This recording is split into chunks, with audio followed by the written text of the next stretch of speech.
Hi, I'm Mary Middlebrook, here volunteering with Adopt a Coastline in beautiful Antigua.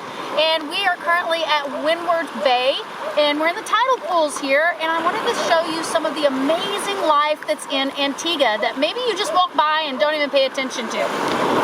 Right now, I have, and I'm going to hold him up so you can see him really good. I have a white urchin. I'm not sure of the species on this one. I'd have to do some research.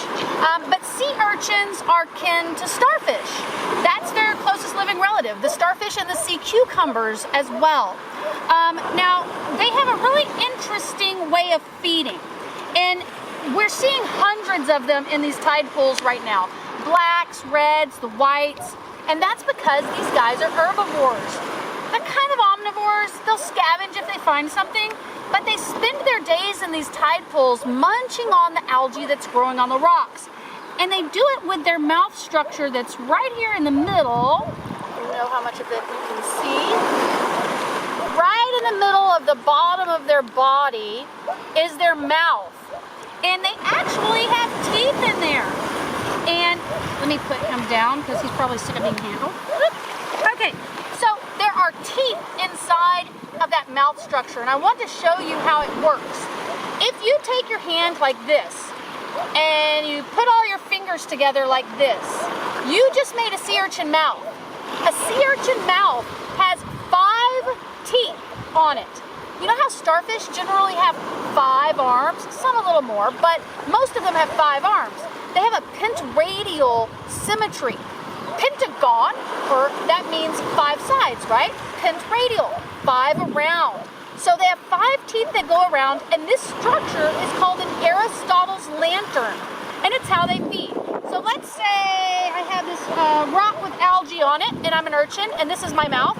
They basically open and close, open and close, open and close, and it scrapes that algae off of the rock into their mouths, and that's how they feed.